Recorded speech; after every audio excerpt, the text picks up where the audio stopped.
기독교의 정신이 무엇일까요? 많은 사람들이 말하는 것처럼 번영신학일까요?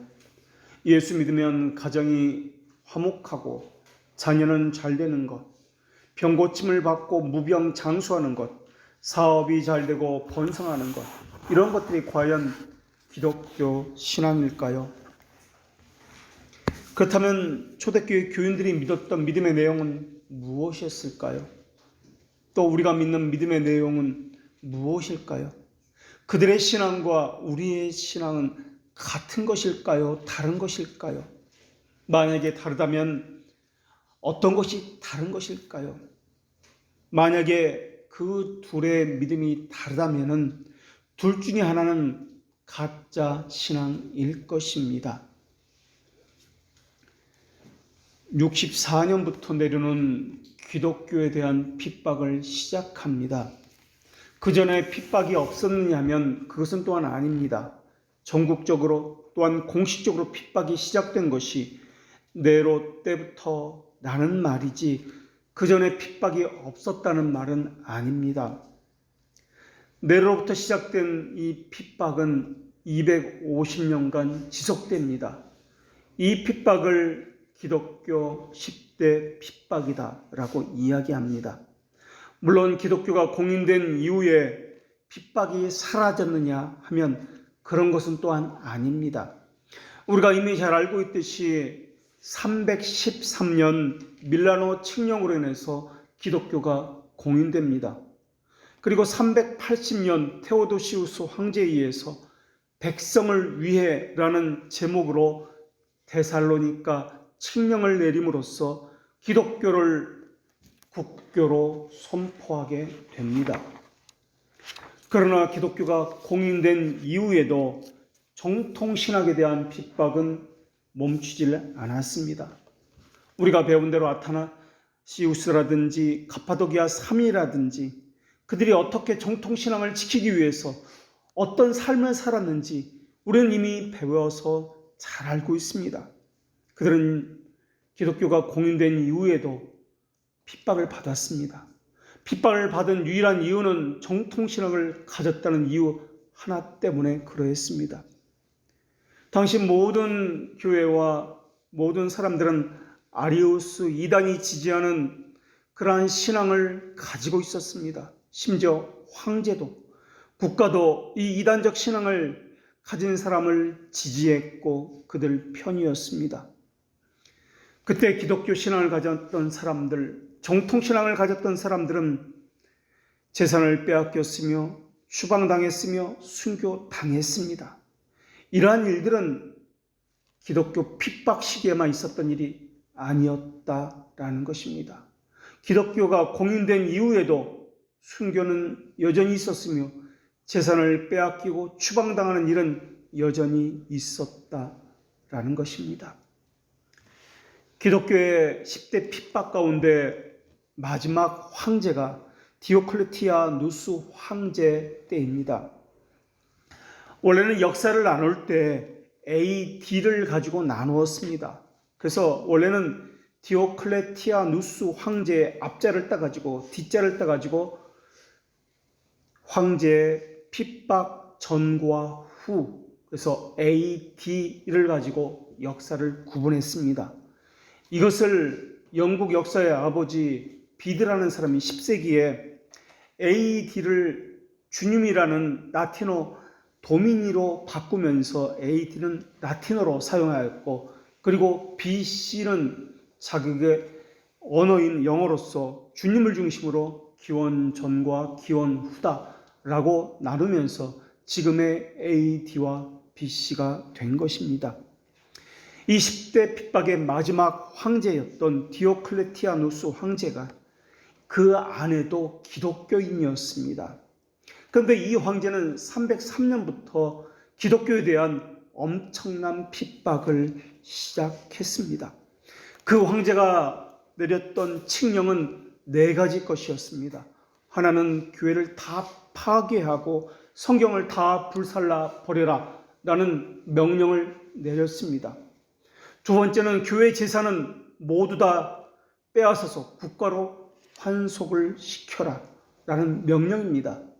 세 번째 칙령은 기독교인들에게 모든 시민권을 박탈한다는 칙령이었습니다. 이 칙령은 기독교인이라면 누구나 공직사회에 발은 들여드릴 수 없다는 것을 의미합니다. 사회생활을 할 수 없다는 것을 의미합니다. 모든 법적인 보호를 받지 못한다는 것을 의미합니다. 무언가 사고가 나거나 시비가 나도 법적인 보호를 받지 못합니다. 그러니까 어떻게 되는 것입니까? 누구든 기독교인에게 가서 시비를 겁니다. 누구든 그들에게 재산을 다 빼앗아 와도 되는 겁니다. 폭력을 휘둘러도 그들에게 강도질을 해도 죽여도 된다라는 말입니다. 왜냐하면 기독교인들은 어떤 법적 보호도 받을 수 없기 때문에 그러합니다. 눈뜨고 다 빼앗기고 맞고 죽임을 당해야 했던 것이 기독교인이었습니다.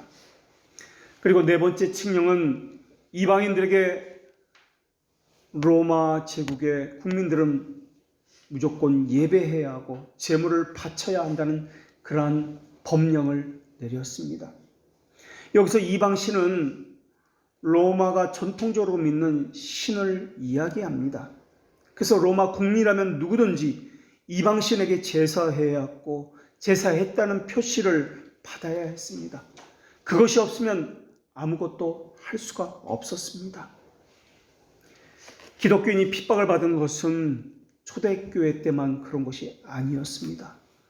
중세시대 왈도파가 그러했으며 종교개혁 시기는 물론이고 종교개혁 이후에도 16세기부터 있었던 프랑스의 위그노가 그러했으며 17세기의 청교도 시대가 그러했으며 또한 국교도와 비국교도로 나뉘어진 시대에도 기독교회는 여전히 핍박을 받았습니다.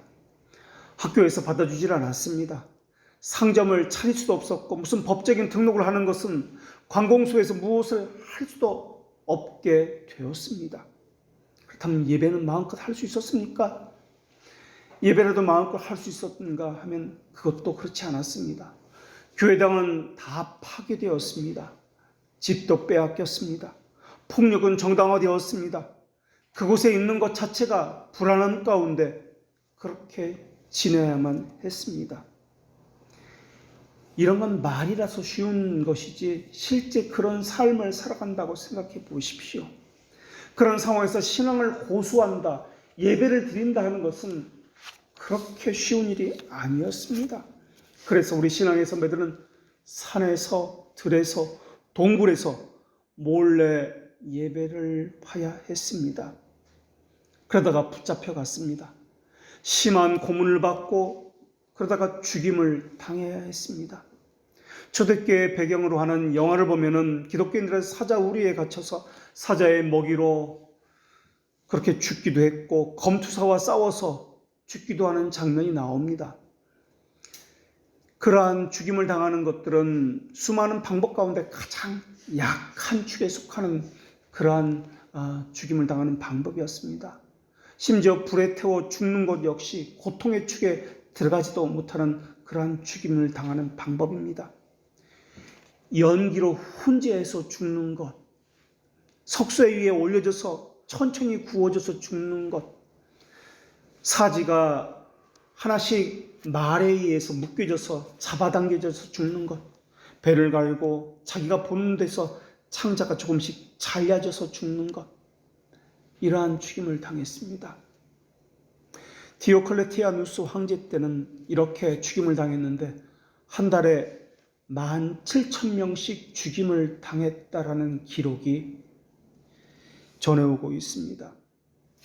그리고 1662년 8월에는 프랑스 파리에서 성 바돌로메의 날이라고 불려진 이날은 위그노의 대학살의 날이라고 지금까지 기독교 역사 가운데 최고의 죽임을 당했던 그런 날로 기록되어 왔습니다. 5만 명 이상이 죽은 그런 날입니다. 이렇게 핍박을 받고 죽임을 당한 날은 어쩌다 하루 이틀이 아니었습니다. 위근호 핍박은 80년간이나 지속되었고 초대교회 핍박은 250년간이나 지속되었습니다. 1598년 낭트 칙령으로 인해서 겨우 위근호들은 종교의 자유를 찾습니다. 그러다가 1685년 우리가 알고 있는 태양왕 루이 14세에 의해서 낭트 칙령, 이 종교의 자유, 위근호에 허락한 이 종교의 자유는 무효다라는 선언을 받게 됩니다. 이것으로 프랑스 전역에 있던 8,000개의 위근호 교회가 폐쇄됩니다. 그리고 전국에 있던 위근호 목사와 직분자들은 해외로 추방을 당했습니다. 그리고 400만에 이르는 프랑스 위근호 교인들은 외국으로 프랑스를 버리고 다 떠나가게 됩니다. 많은 이들이 순교를 당했습니다. 위근호들은 자신들은 애굽에서 핍박받는 이스라엘 민족의 자신들을 비유하면서 그것을 견뎌왔습니다. 이스라엘 민족의 비유에서 광야 생활을 견뎌왔습니다. 그렇게 산과 들에서 하나님을 예배했습니다. 그리고 하나님께서는 반드시 자신들을 구원해 주신다는 믿음을 가지고 그 모든 모진 핍박을 견디면서 신앙을 지켜왔습니다. 피를 흘리면서 지켜온 것이 우리가 받은 기독교 신앙입니다. 우리 같으면 그런 삶 가운데 신앙을 지속할 수 있을까요? 우리가 그런 상황 속에 있었다면 계속해서 예배할 수 있었을까요? 오늘날 우리의 모습은 어떻습니까? 조금만 손해를 본다 할지라도 국가에서 무슨 통제만 한다라고 소식이 들려지만 하면 교회를 안 나가고 있습니다. 새신자 등록도 마찬가지입니다. 겨우 몇 달 빠지지 않고 나가는 것조차 못해서 이리저리 핑계를 대고 있습니다. 이런 건 남의 나라에서 있었던 일이니까, 우리와는 상황이 다르니까. 그렇다면 우리나라는 어떠했습니까? 일제강점기 때나 공산치에서는 우리 신앙의 선조들은 어떻게 했습니까? 우리 장로교 정신이 무엇이었습니까? 타협하고 좋은 게 좋은 것이라고 하는 신앙이 우리 장로교 신앙이었습니까? 그것 말고 다른 길이 있다라고 하는 것이 우리가 받은 기독교 신앙이었습니까? 신사참배 시에 가장 먼저 신사참배에 동조한 그러한 교파는 감리교와 성결교였습니다. 신사참배를 끝까지 버티면서 하지 않겠다고 한 교파가 바로 우리 장로교입니다. 그러니 다른 교파에서는 순교자가 나올 리가 없습니다. 오히려 목사가 나서서 신사참배를 하도록 부추겼습니다. 그리고 예배 시에 가장 먼저 했던 것은 신사참배를 하고, 그리고 예배가 그 이후에 이루어졌습니다. 바로 교회에서 말입니다. 그리고 그렇게 하는 교회는 국가로부터 많은 도움을 받았습니다. 국가로부터 많은 지원을 받았습니다. 예배도 할 수 있었고 교회도 지켜낼 수 있었습니다. 이것은 국가 행사에 참여하는 것이지 우상을 섬기는 것이 아니다. 신앙과는 전혀 상관이 없다라고 그렇게 이야기했습니다. 이것을 통해서 오히려 감리교회와 성결교회는 부흥했습니다. 당시 한국에는 장로교회 두 교단이 있었습니다. 하나는 예수교 장로회라고 불리는 교단이고 또 하나는 기독교 장로회라는 교단이었습니다. 그러나 기독교 장로회는 기장 측은 자유주의 신학을 가진 사람들이었습니다. 이들은 신사참배에 찬성하는 사람들이었습니다. 그래서 기독교 장로회는 핍박을 받지 않았습니다. 그러나 예수교 장로회 소속 교회는 그렇지 않았습니다. 그들은 버티고 버텼습니다. 이것은 우상 숭배라는 것을 그들은 분명히 알고 있었습니다. 그러다가 1938년에 예수교 장로회 총회도 신사참배가 합법이라고 하는 사람들에 의해서 결국에는 대부분의 사람들이 찬성으로 결정을 내리게 됩니다. 그때 이 신사참배에 끝까지 반대했던 노예가 있었습니다. 물론 개인은 감리교회도 그렇고 개인은 반대하면서 신사참배를 끝까지 하지 않았던 사람들도 많이 있었습니다. 그러나 노예 전체가 반대했던 것이 경남 노예였습니다. 이 노예가 지금 고신칙의 기반이 되어서 고신칙이 된 것입니다. 당시 신사참배 겁으로 200교회가 폐쇄당하고 2,000명의 장로교인이 투옥을 당합니다. 우리가 이미 배워서 알고 있습니다. 교회가 국가 행사에 동참한다, 국가의 명령에 따라야 한다라는 이러한 정치는 국가 정치 체제를 따르는 이러한 교회 정치는 에라스투스주의다라는 것을 말합니다. 오히려 장로 정치를 하는 개혁신앙은 이런 국가 정치를 배격하고 있습니다. 국가 조찬 기도회를 한다든지 하는 것은 에라스투스주의자들이 하는 행위들입니다. 그렇기 때문에 목사와 정치가 연결이 되어서 정치를 하면서 따라다니는 사람은 장로교회 목사라고 볼 수가 없는 것입니다. 신사참배에서 보듯이 적당히 결탁을 하면은, 신사참배를 하면 국가 행세니까 교회가 국가로부터 보호받고 재정적인 지원을 받고 교회가 점점 부흥해 나갈 수 있습니다. 예배도 드릴 수 있습니다. 수많은 편의를 국가에서 제공받으니까 그런 교회는 사람도 몰려옵니다. 편안히 살 수도 있습니다. 그러나 장로교회는 그것을 거부합니다. 그것이 우리가 받은 신앙의 유산이기 때문에 그렇습니다. 그러나 이것에 찬송하는 사람들, 아무것도 지을 수 없는 녹지인데도 불구하고 정치인과 결탁해 해서 안 되는 것을 되게 합니다. 그것을 용도 변경을 해서 교회를 짓게 합니다. 자기 교회 앞에 길을 내고 지하철 노선도 들어오게 합니다. 목사가 예배드려줘서 돈을 받고 예배드려주고, 기도해주고 돈을 받고, 신방 가주었다고 돈을 받고, 세속 정치와 연결되고 물질과 연결되어서 이렇게 하는 사람은 번영 신학을 하는 사람입니다.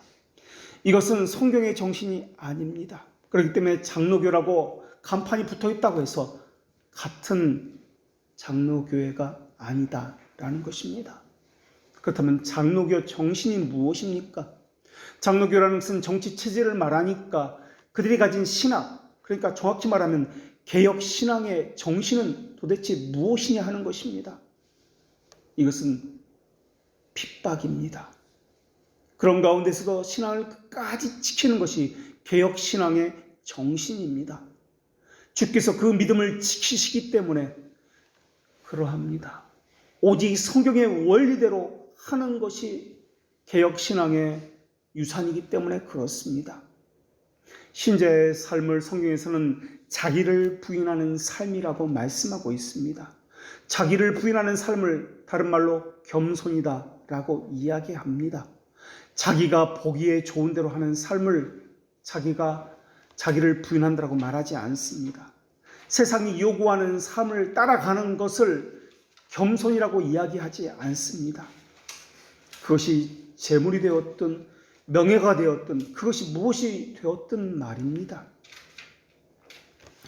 이것을 실존주의자 키에로 케고르는 자신의 저서 이것이냐 저것이냐 해서 사람의 삶은 세 가지의 삶이 있다라고 이야기합니다.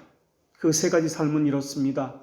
하나는 미적인 삶이요, 또 하나는 윤리적인 삶이요, 또 하나는 종교적인 삶이다 라고 이야기했습니다. 그래서 어떤 사람은 미적인 삶으로, 어떤 사람은 윤리적인 삶으로, 어떤 사람은 종교적인 삶으로 자신의 삶을 산다라고 그렇게 나누어서 설명했습니다. 미적인 삶이라고 하는 것은 자기가 보기에 좋은 대로, 자기가 원하는 것을 행하는 사람들을 이야기합니다. 교회를 다녀도 자기가 우선입니다. 교회 질서는 안중에도 없습니다. 성경 말씀이라고 하는 것은 내가 필요한 대로 적당히 이용합니다.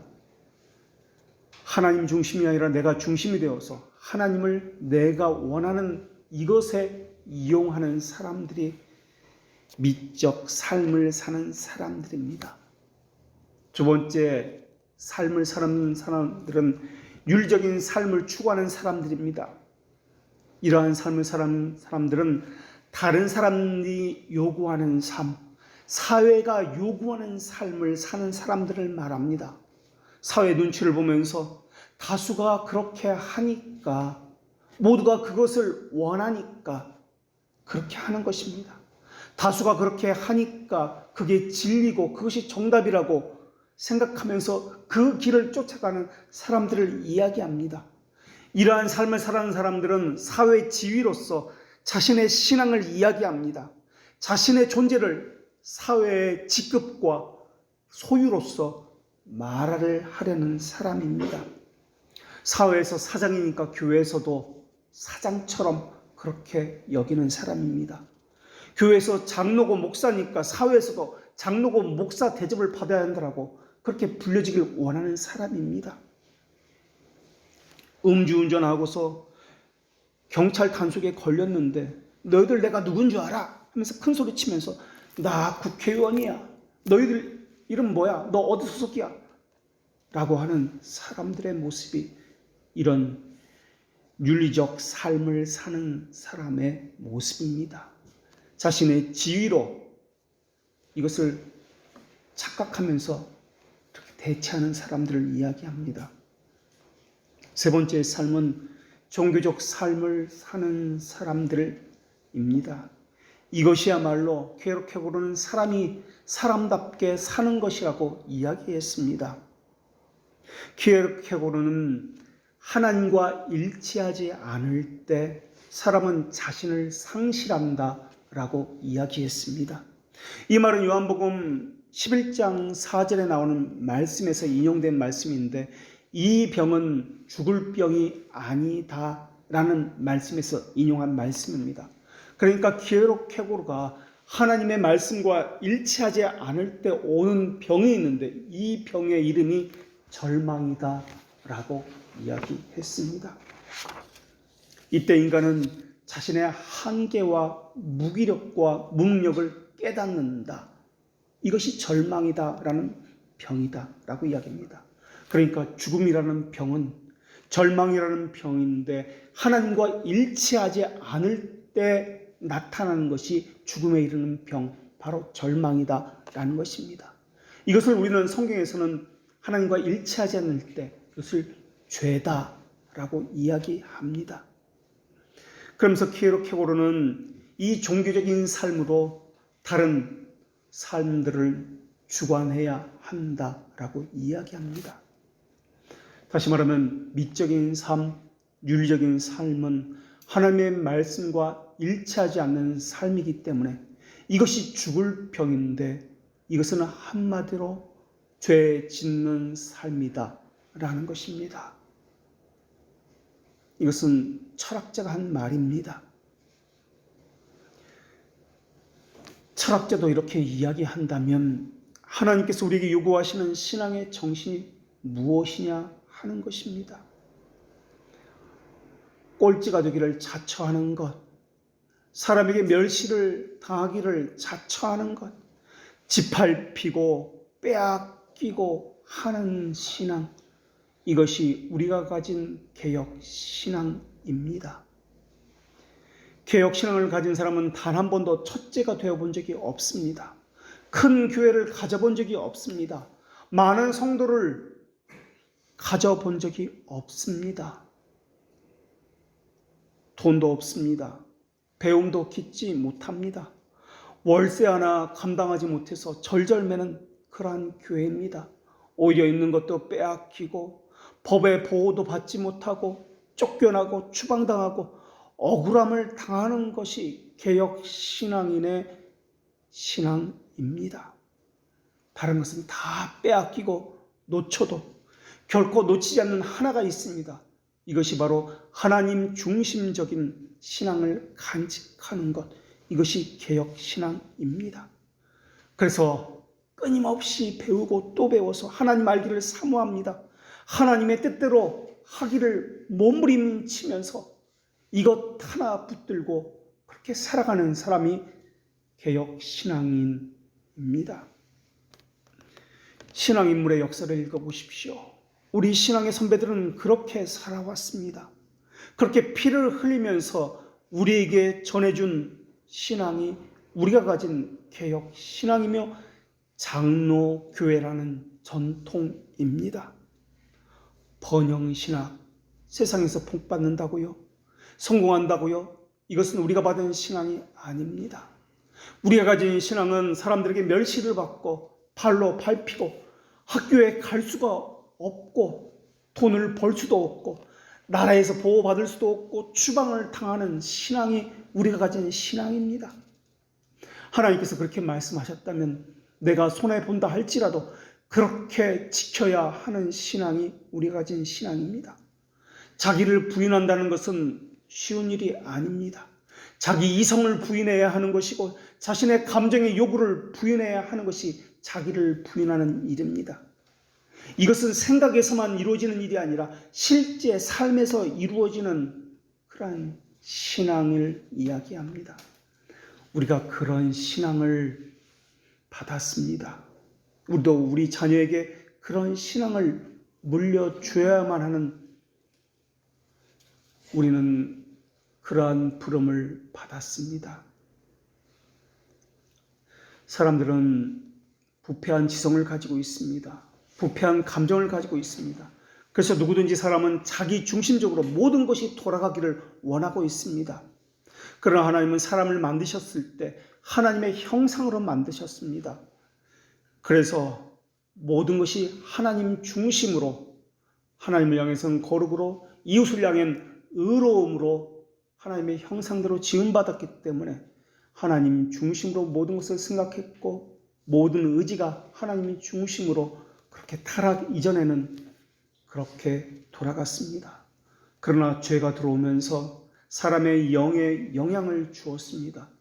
영에 영향을 주었다는 것은 영의 기능이 처참하게 망가졌고 부패해졌다라는 말입니다. 영의 기능은 크게 두 가지로 나누는데 마인드와 하트인데요. 지성과 의지로서 영의 기능을 나눕니다.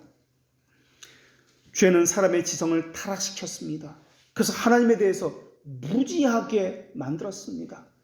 하나님에 대해서 배우기를 싫어하게 만들었습니다. 알고 싶은 마음도 없습니다.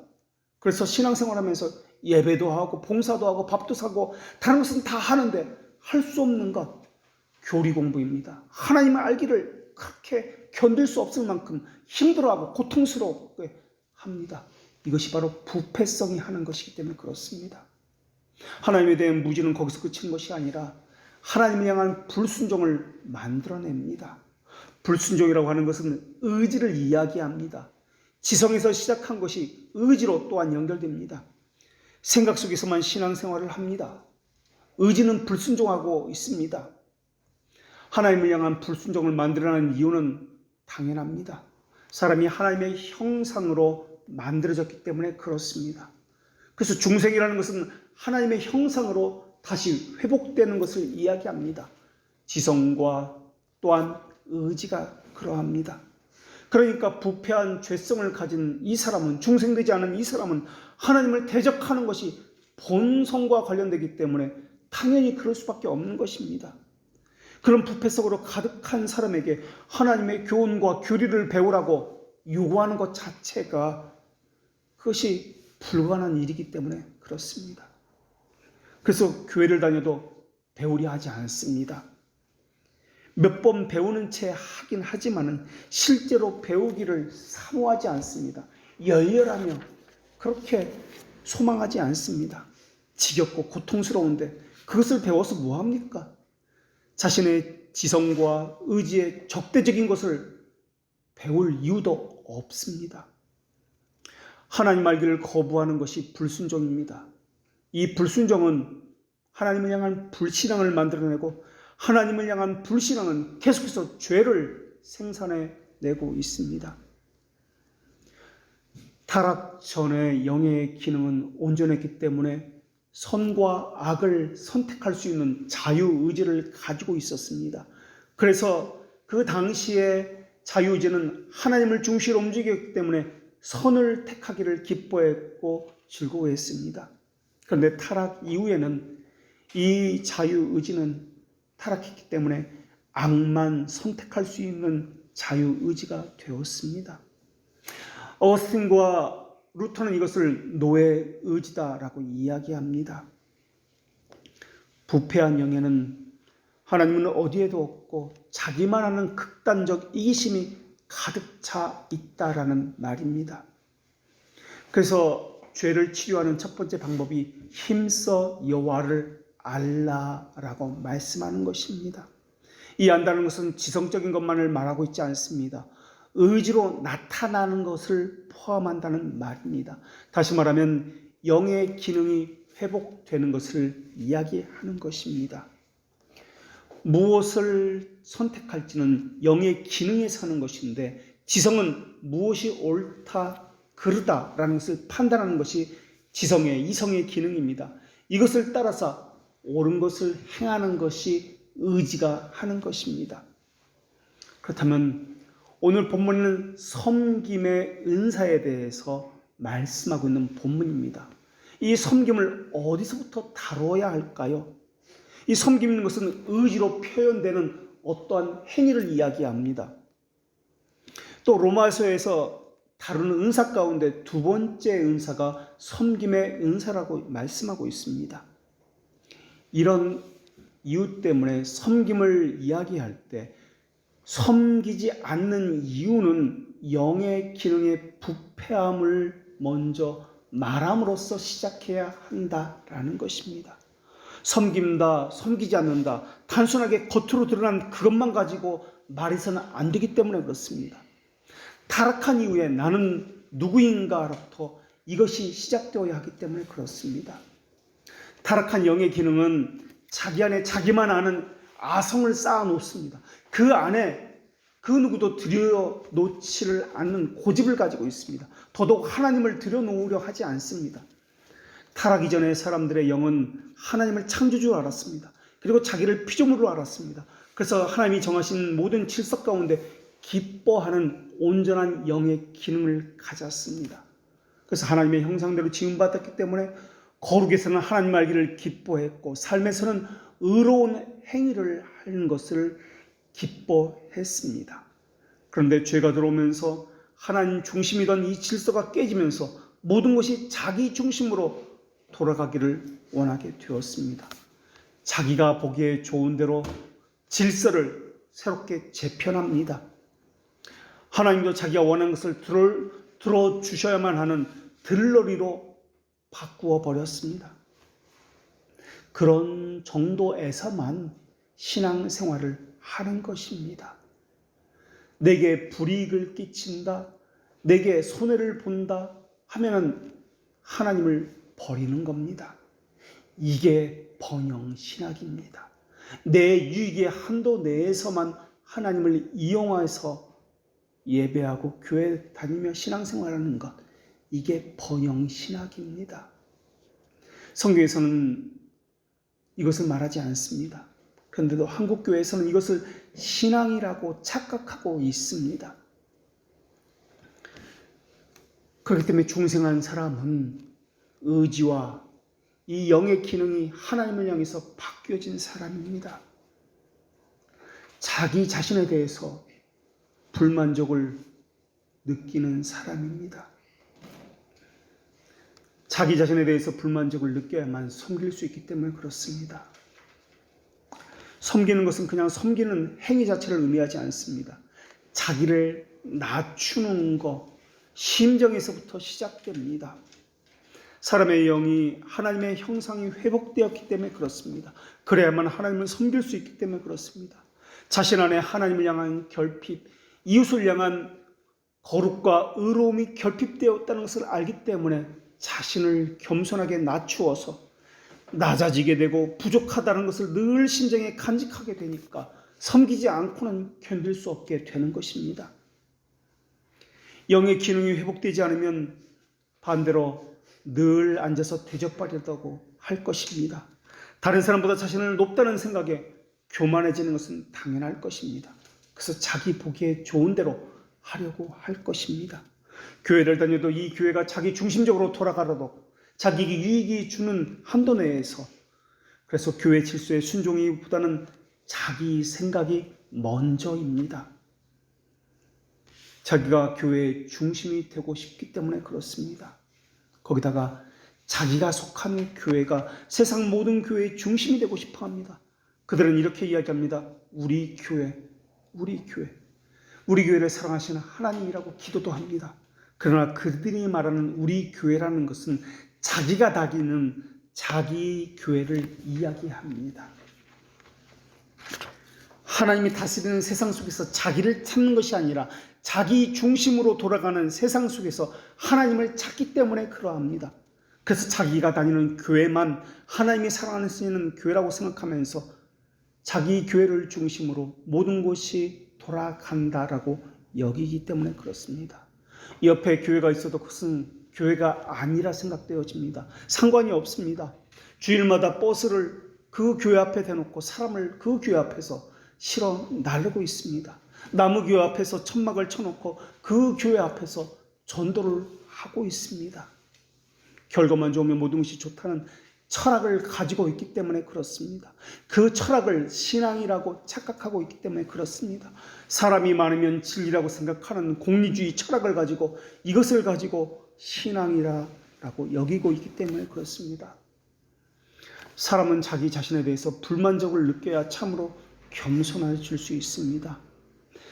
자신에게 있는 자신에게 결핍되어 있는 선한 재능을 얻기 위해서 하나님을 추구할 수밖에 없는 것입니다. 그 열망으로 가득 찰 수밖에 없는 겁니다. 그래서 배우기를 사모하고 배우고 배워도 부족하고 결핍되어 있다는 것을 깨닫게 되는 것입니다. 그래서 하나님의 진리가 명하는 대로 자신이 능력의 모든 것을 동원해서 순종할 수밖에 없는 겁니다. 거기에는 자기를 포기함이 당연히, 자기를 부인함이 당연히 있게 되는 것입니다. 하나님은 우리에게 모든 것을 상실하게 만듭니다. 자만하게 하는 모든 수단을 버리게 합니다. 그리고 모든 것을 하나님에게 돌리게 하기 위해서 우리 자신을 쳐서 복종하게 만듭니다. 그래서 신자라면은 자신을 그 부끄러움을 묵상할 수 있어야 합니다. 그리고 하나님의 모든 말씀에서 소망을 가질 수 있어야 합니다. 아첨만큼이나 사람을 교만하게 만드는 것도 없습니다. 아첨은 그 사람의 본질을 잊어버리게 만들고 높아진 것들과 헛된 것들을 상상하게 만드는 그러한 효력이 있는 것이 아첨입니다. 더군다나 사람들은 자신이 칭찬을 받을 때마다, 자기가 높아질 때마다 경솔하게 그것이 사실이다라고 믿어 의심치 않는 경향까지 있습니다. 그러다 보니까 성품적으로 자신을 과대 포장합니다. 그래서 남의 칭찬을 받는 것을 가지고 무엇보다 열렬하게 그것을 추구합니다. 그렇게 서로가 서로를 과대 포장하면서 남의 칭찬을 받으려고 하니까 칭찬과 칭찬이 서로 충돌을 일으켜서 갈등을 일으키고 당을 짓고 분열을 일으키고 맹목적인 자기 사랑에 빠져서 자신은 애초부터 미움받을 것이 하나도 없다라는 생각 가운데 신앙생활을 하고 있는 것입니다. 심지어 나는 남보다 더 많은 깨달음을 가지고 있고 더 겸비하다는 생각을 가지고 신앙생활을 하고 있는 것입니다. 사람의 교만은 골수로부터 자발적으로 용수순 치듯이 그렇게 골수로부터 교만이 솟아나고 있습니다. 그렇기 때문에 자신에 대해서 만족하도록 가르쳐주는 이런 사상으로 가득 차 있는 사람에게 섬김을 바란다는 것은 있을 수 없습니다. 그렇기 때문에 오늘 본문의 섬김이라는 이 섬김은 그냥 눈에 보이는 섬김에서 출발할 것이 아니라 영혼의 기능이 회복되는 것으로부터 출발해야 마땅하다라는 것입니다. 그렇다면 오늘 본문에서 말씀하는 섬김의 일이 무엇일까요? 은사를 나열하고 있는 순서를 보면은 제일 먼저 말씀하고 있는 은사는 예언의 은사입니다. 그 다음에 섬김의 은사입니다. 그 다음에 가르침의 은사가 나옵니다. 그렇다면 섬긴다는 것은 예언의 은사와 관련지어서 예언을, 그러니까 말씀을 섬기는 일일까요? 아니면 뒤에 나오는 가르침과 연결지어서 가르침과 관련해서 가르침과 관련된 섬김일까요? 성경에서 섬기는 일은 여러 가지 의미를 가지고 있습니다.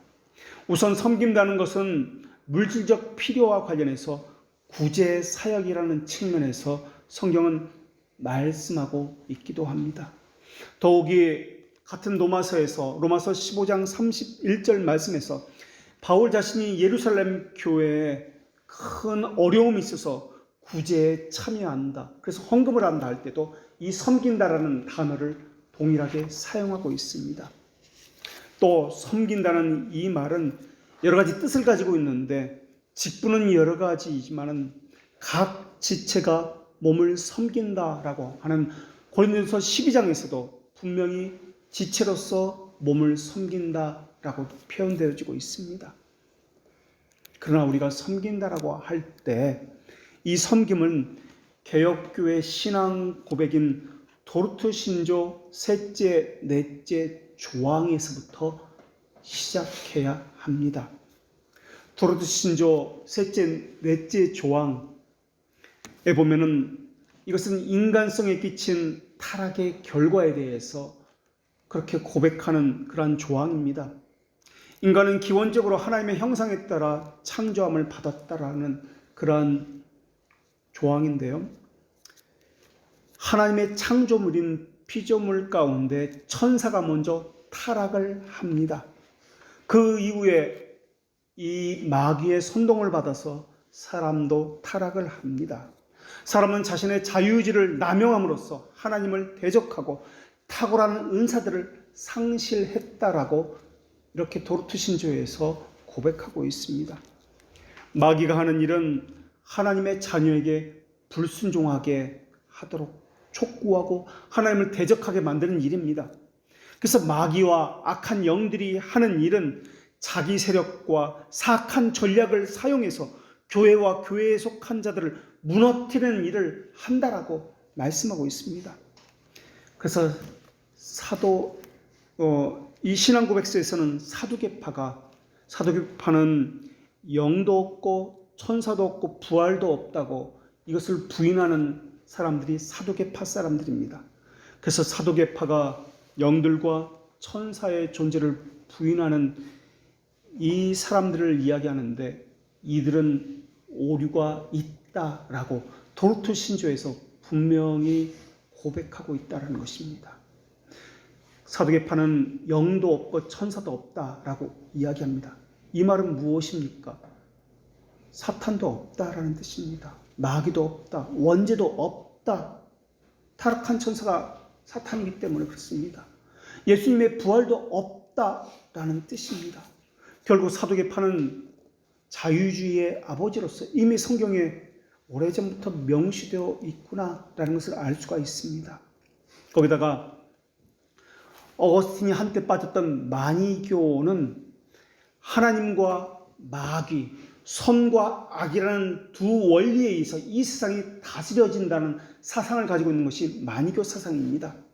그들은 마귀를 타락한 천사, 다시 말하면 하나님께서 창조하신 피조물로 보는 것이 아니라 하나님과 동등한 입장에서 보는 것이 마니교 신앙입니다.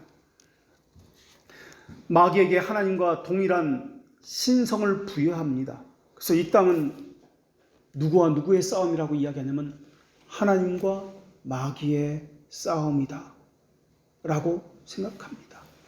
오늘날에도 이런 마니교적인 주장을 하는 사람들이 너무나 많이 있습니다. 그들은 마니교처럼 선과 악이 이 개념이 동등하다는 데서 출발합니다. 선과 악은 서로가 더 많은 영역을 차지하려고 동등한 입장에서 하나님과 사탄이 피터지게 싸우고 있습니다.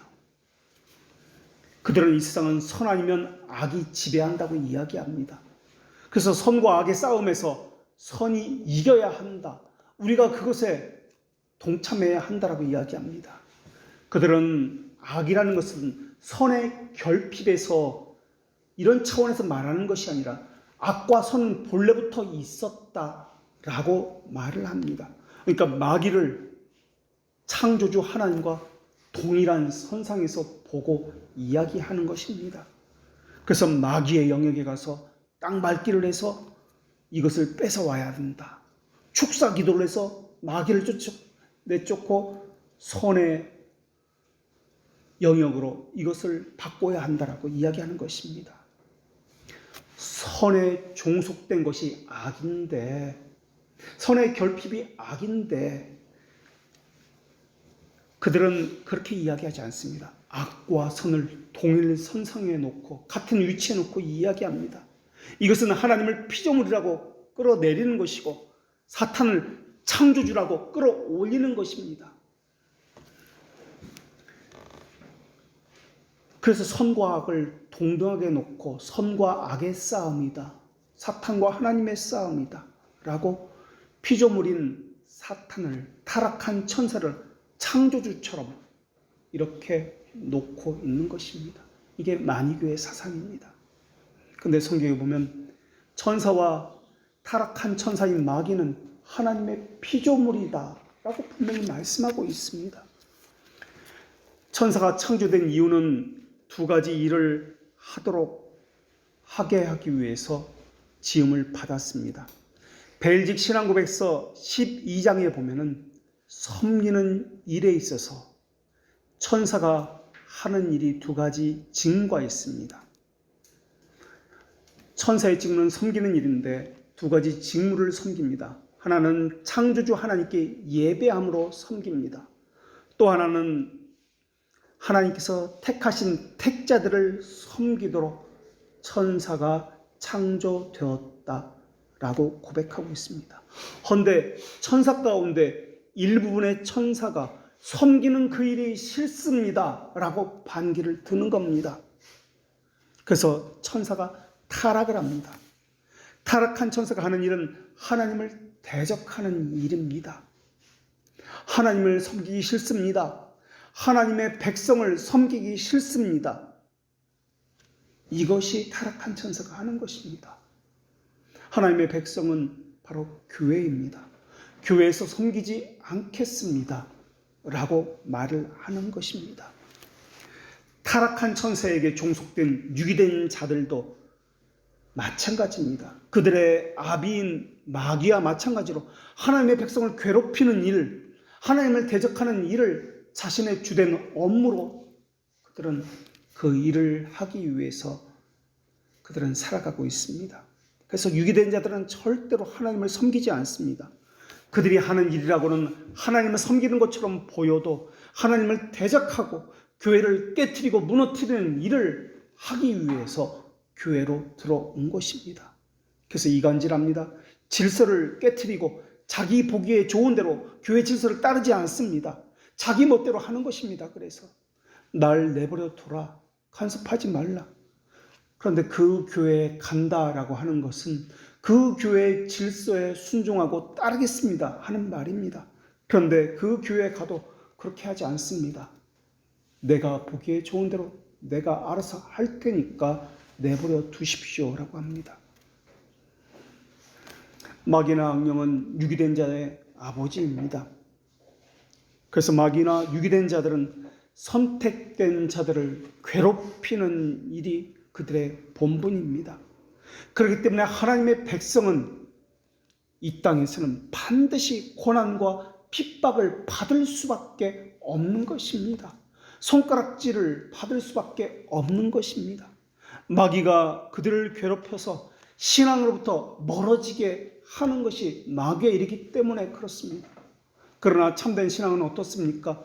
핍박이 있고 고난이 있고 사람들의 방해가 있을 때 참된 신앙인은 오히려 하나님께 더 가까이 가는 기회로 삼습니다. 그것을 기회로 하나님으로부터 멀어지질 않습니다. 그리고 여기서 우리가 생각해야 할 것은 천사의 직무입니다.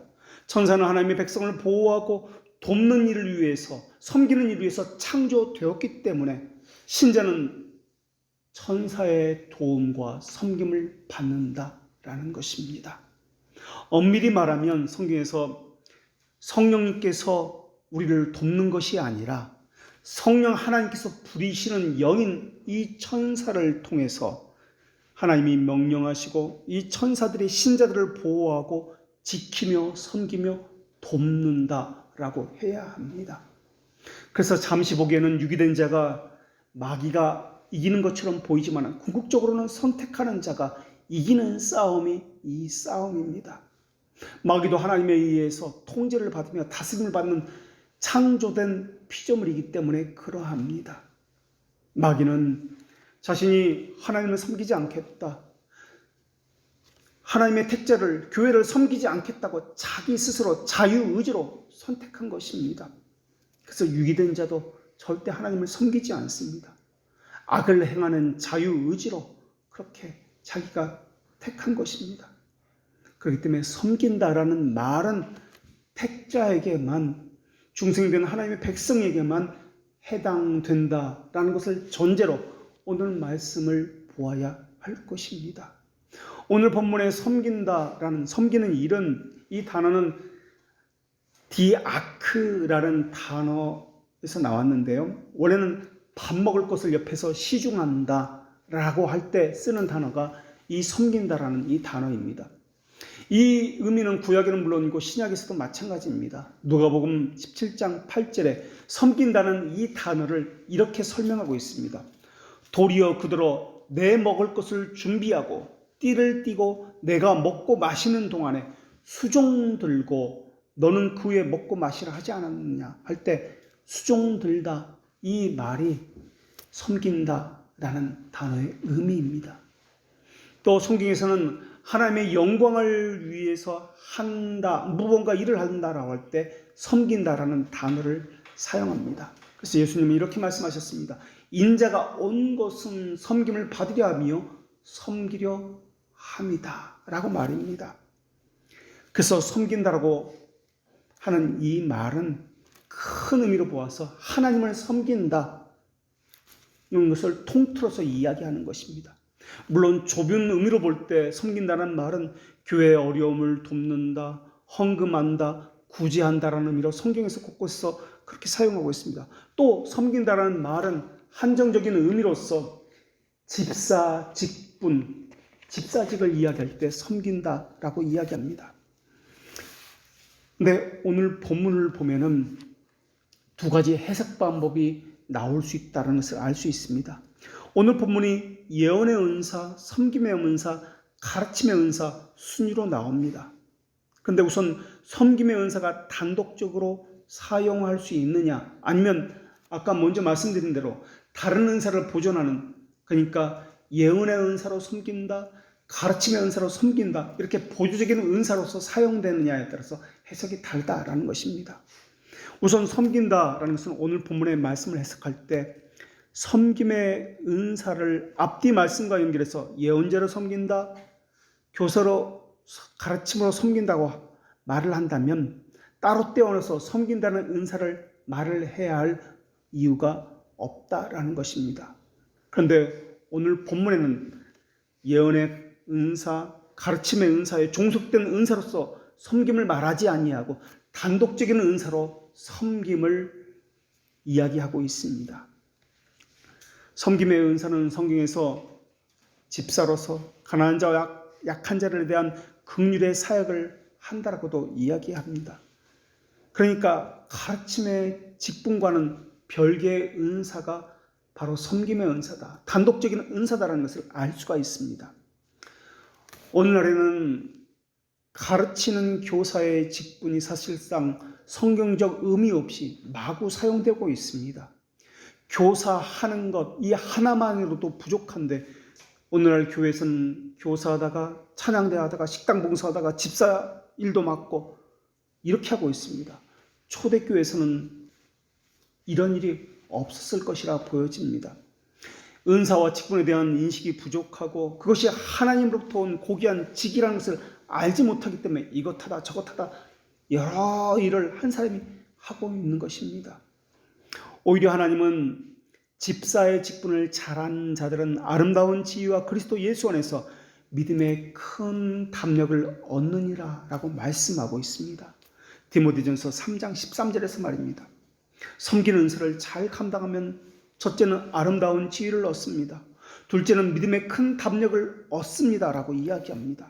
섬기는 은사를 잘 감당하면 아름다운 지위를 얻게 되는데 이것은 사람들에게 높은 평판을 얻게 되는 것은 물론이요, 자기 스스로 그리스도에 대한 확고한 믿음을 갖게 된다라는 말입니다. 두 번째로 섬김의 직분을 잘 감당하면 믿음의 큰 담력을 얻게 되는데 이것은 섬기는 일에 있어서나 복음을 전하는 데 있어서 담대해지는 것을 의미하는 것입니다. 당당함입니다. 누구 앞에서도 꺼리끼들 없이 양심의 자유함을 얻는 것입니다. 결국 이런 것은 하나님의 형상을 회복하는 것으로부터 오는 것입니다.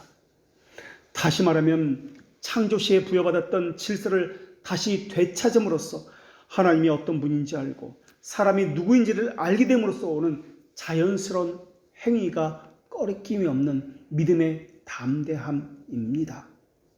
그래서 섬김이라고 하는 것은 중생을 체험한 자가 그 사람의 의지가 하나님을 향해 변해짐으로써 예전의 타락전의 모습을 회복함으로써 오는 자발적인 섬김을 이야기합니다. 사람이 자신에 대해서 가져야 하는 지식은 두 가지입니다. 하나는 자신이 창조되었다. 그래서 귀중한 은사들을 받은 목적을 잘 알고 있다라는 것입니다. 그래서 거기서 자발적이고 자원하는 섬김이 나오는 것입니다. 이 지식을 가지고 하나님께 드리는 예배와 미래의 삶에 대해서 묵상하게 되는 것입니다. 이 말은 한마디로 하나님께서 왜 이 자리에 두셨는지 그 책임을 인식하게 된다라는 말입니다. 거기서 섬김이 나오는 것입니다. 두 번째 가지는 지식은 자신의 능력의 부족을 숙고하기 시작한다라는 것입니다. 더 잘하고 싶은데 하나님 앞에 그 말씀 앞에 더 잘 순종하고 싶고 더 잘 섬기고 싶은데 그래서 내 능력이 부족하니까 더 간절해지고 하나님을 더 의지하게 되는 것입니다. 내가 아닌 다른 내가 되고 싶은데 좀 더 교회를 위해서 무언가 보탬이 되고 싶고 하나님의 영광을 위해서 무언가 잘하고 싶다는 이 절실함 때문에 솟아나는 것, 바로 이것입니다. 그럴 땐 우리는 불순종이라는 죄의 특성에 대해서 관심을 가져야 합니다. 불순종은 교만이라는 특성을 가지고 있습니다. 섬기기보다는 섬김을 받으려는 특성을 가지고 있습니다. 아담에게 선과 악에 대한 지식의 열매를 먹지 말라고 하신 것도 순종에 대한, 의지에 대한 시험이었습니다. 아담은 자기에게 허락된 것보다 더 높은 곳에 오르려는 욕망을 가졌습니다. 아담이 하나님의 말씀을 경멸했을 때 하나님에 대한 존경도 사라졌습니다. 불신앙으로 인해서 야망과 교만과 높아지는 마음과 배은망덕함이 일어났습니다. 아담은 하나님께서 자신에게 주신 것으로 만족하지 않았습니다. 오히려 하나님의 말씀에 불순종함으로 하나님을 모욕하는 것을 드러냈습니다. 이것을 해결하는 방법은 하나님의 법을 통해서 의를 배양하는 것 외에는 없습니다. 성경에서는 한 사람이 두 주인을 섬기지 못한다고 이야기합니다. 죄의 종이 되어 죄를 섬기든지 하나님의 종이 되어 하나님을 섬기든지 둘 중에 하나입니다. 하나님은 이제는 너희가 얽매였던 것에 대해서 죽었으므로 율법에서 벗어났으니 이러므로 너희가 영의 새로운 것으로 섬길지니라 라고 말씀하고 있습니다. 영의 새로운 것이 무엇입니까? 영의 새로운 기능을 가지고 섬기게 되었다라는 말입니다. 하나님께서 이렇게 말씀하셨습니다. 한 사람이 두 주인을 섬기지 못하리니 혹 이를 미워하고 저를 사랑하거나 혹 이를 중히 여기고 저를 경히 여깁니다. 세상을 택하면 하나님을 소홀히 하게 되어 있다라는 것입니다. 자기 자신에게 목표를 두고 하나님과 자기가 원하는 세상 둘 다를 얻으려고 하는 사람은 자기 영혼을 속이는 사람입니다. 그러한 사람은 둘 다를 잃을 위험이 있습니다. 아니면 하나님의 나라를 잃게 될 것입니다. 하나님의 백성은 하나님을 최고로 알고 하나님만을 섬기는 사람입니다. 그러나 세상 사람은 그렇지 않습니다. 오로지 겉으로만 하나님을 구합니다. 자기가 원하는 것은 얻으려고 하나님을 버려서라도 그것을 얻으려고 합니다. 왜냐하면 그 사람의 영의 기능은 타락한 상태 그대로 있기 때문에 그렇습니다. 섬긴다라는 말은 어쩌다 한번 일시적으로 순종하는 행위가 아닙니다. 의지가 변화되었다는 말은 지속적인 거, 영원히 변화되는 그 상태에서 나오는 것을 이야기합니다. 하나님 말씀에 순종하게 되었다라는 말입니다. 그래서 오늘 본문에서 순서를 보면은 하나님의 말씀에 순종한다 라는 의미로서 이 섬긴다가 쓰여졌기 때문에 예언과 가르침 모두 말씀과 관련되어 있습니다. 섬긴다는 것도 하나님의 말씀과 관련되어서 순종한다 라고 하고 있기 때문에 이 섬김을 말씀과 함께 묶어서 이렇게 사용하고 있는 것입니다. 그리스도인이라는 이 말은 하나님의 종입니다. 노예입니다. 주인의 소유물입니다 라는 말입니다. 그렇기 때문에 지속적으로 일순간이 아니라 하나님 말씀에 순종할 때 쓰이는 단어가 이 섬긴다 라는 단어입니다. 신자는 주임이라고 부르는 주인이 있습니다. 신자는 그분의 명령에 순종하는 것을 기뻐합니다. 그분의 말씀에 따르는 것을 즐거워합니다. 그래서 그리스도인이다 라고 이야기합니다. 하나님과 재물을 겸하여 섬기지 못한다고 할 때 재물은 아람어로 맘몬이다 라고 이야기합니다. 맘몬을 섬기려고 하지 않는 사람, 이것이 그리스도인입니다. 초대교회부터 내려온 기독교의 정신은 하나님의 말씀에 위배되는 일이라면 추방당하고 빼앗기고 설사 죽임을 당한다 할지라도 하지 않겠다라는 정신입니다. 신자의 섬김은 하나님을 위한 섬김입니다. 그리고 이 섬김은 우리로부터 나오는 것이 아니라 하나님이 주신 것입니다. 그래서 이것을 은사다라고 이야기합니다.